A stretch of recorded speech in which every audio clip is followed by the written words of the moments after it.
C'est 5000 habitants et sa cathédrale.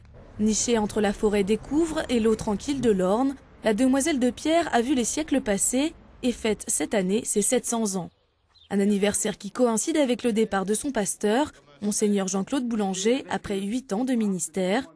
Forum social, conférences, marche à la découverte des personnages marquants du diocèse, sans oublier des moments d'action de grâce et de fête, autant de temps forts qui ont rythmé ces 2 journées diocésaines de Sées, les 1er et 2 mai derniers. Au cœur de ce rassemblement diocésain, Notre-Dame de Sées, bâtie en pleine campagne en 1310, l'élégant édifice gothique a su traverser les époques, malgré les invasions, les guerres civiles et les incendies. La cathédrale a été bâtie pratiquement pendant presque 100 ans, au XIIIe siècle, très exactement. À ce moment-là, il y a eu tout un grand mouvement de foi. Les chrétiens du temps ont voulu élever des édifices en l'honneur du Seigneur. Et la cathédrale est un peu postérieure à Notre-Dame de Paris. À l'origine, la cathédrale de Sées a été bâtie en l'honneur de Saint-Gervais et de Saint-Protais, dont les reliques avaient été données à l'évêque du temps. Miroir de la nature normande qui l'entoure, la cathédrale lui emprunte jusqu'à ses ornements. Feuilles de vigne et petits animaux de la forêt décorent avec simplicité l'imposant édifice. Une des caractéristiques de la cathédrale, c'est l'absence de statues, ce qui lui donne son aspect de légèreté et de sobriété, jointe aux proportions et à l'élancement qui est le sien. Mais elle est très bien proportionnée. Elle n'est pas très haute, elle est 24 mètres sous voûte, alors que d'autres cathédrales vont jusqu'à 35 ou 40 mètres. De style gothique normand, l'autre caractéristique de Notre-Dame de Sées résulte du travail de ses architectes sur la lumière. Le vitrail change avec la construction de la cathédrale de Sées. Il laisse passer la lumière d'une façon beaucoup plus ouverte que des vitraux figuratifs et narratifs qui existaient auparavant. Et à une période où Thomas d'Aquin écrivait sa Somme théologique, Dieu est lumière. Et on ne peut le faire habiter que dans un lieu qui soit un lieu de lumière. À la cathédrale de Sées, on va directement vers le Seigneur, tout droit. Il n'y a pas besoin de faire de détour.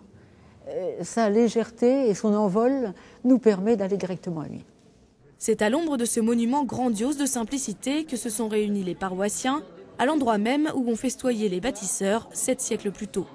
1 millier de personnes a fait le déplacement pour participer au forum social, préparé depuis 2 ans par le diocèse de Sées, sur le thème héritiers et bâtisseurs. Ici, il y a un héritage d'environ 16 siècles. Ce diocèse a 16 siècles d'histoire et la cathédrale a 700 ans, donc nous sommes héritiers. En même temps, nous sommes les nouveaux bâtisseurs de cathédrale, la cathédrale de Dieu pour notre temps. La cathédrale de Dieu aujourd'hui, ce sont les communautés chrétiennes. Ce sont elles qui vont être la cathédrale de Dieu pour notre temps. Voilà, héritiers et bâtisseurs. Coïncidence du calendrier, les journées diocésaines étaient aussi l'occasion de dire adieu à Monseigneur Jean-Claude Boulanger, nommé par le pape à la tête du diocèse voisin de Bailleul-Lisieux. Très proche de ses paroissiens, cet évêque a su, durant ses 8 années de ministère, redonner confiance et dynamisme à ce diocèse normand. Monseigneur Boulanger avait un certain rayonnement et était dynamique et apprécié dans l'Orne. Donc c'est vrai que bien sûr il y a un petit peu de tristesse, mais en même temps une grande joie d'accueillir le nouvel évêque dans l'Orne. C'est un très bon évêque et qui s'entend bien vraiment avec les jeunes et qui est bien toujours là pour eux en fait. Moi je garderai le souvenir de quelqu'un qui fait confiance, grande confiance. D'ailleurs, il essaie toujours de nous redire confiance, n'ayez pas peur. Et je crois que ça n'a pas été simplement pour lui, à notre égard, des paroles, mais bien tout un comportement, toute une attitude. On a toujours été un grand climat de confiance et on a eu pour nous, je dis, comme il le disait lui-même, un père, un frère et un ami. Un homme simple et chaleureux qui quitte le diocèse de Sées pour celui de Bayeux avec quelques regrets. On est d'abord un peu triste de quitter ce qu'on aime parce que pendant 8 ans, j'ai été très heureux dans ce diocèse. Et puis, je peux vous dire que les Ornais sont des gens très, très attachants. Et donc, j'ai beaucoup reçu de leur part, d'abord des leçons de courage. Ce sont des gens courageux, des gens simples, puis en même temps avec une foi profonde. Donc j'ai beaucoup reçu en étant dans ce diocèse.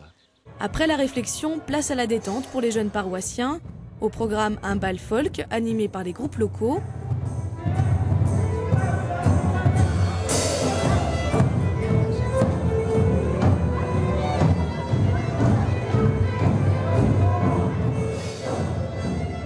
Suivi d'une découverte de la cathédrale à la lumière des torches. Et laissez-vous toucher par la grâce de ce lieu. Suivez-moi.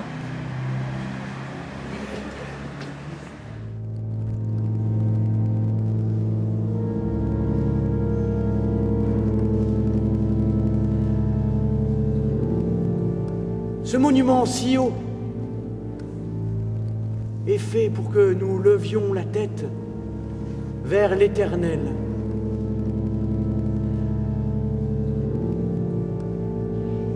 Tu sais, Jésus, ma vie n'est pas bien passionnante. Beaucoup d'ennuis, beaucoup de tristesse. Tu ferais mieux de marcher avec des gens bien meilleurs que moi.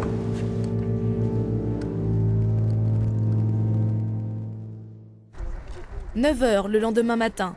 Les paroissiens deviennent pèlerins le temps d'une marche de 7 km qui relie Cléré à Sées sur les pas de Saint-Latuin. Saint Latuin fut le premier évêque du diocèse de Sées à la fin du IVe, début du Ve siècle. Il fut envoyé en mission par le pape Saint Clément de Rome et il évangélisa le Pays d'Aisne, le Perche et d'autres contrées de la région. En clôture de ces journées diocésaines, Monseigneur Boulanger a célébré l'Eucharistie en la cathédrale de Sées.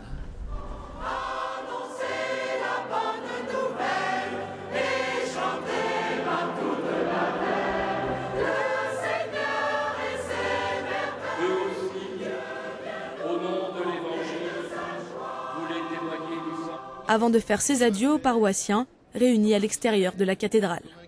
Chers amis, soyez fiers de l'environnement qui est dans votre département. Il est extraordinaire et quelque part, les êtres humains ressemblent toujours à la terre qui les a vus naître. Alors restez vous-même surtout. Merci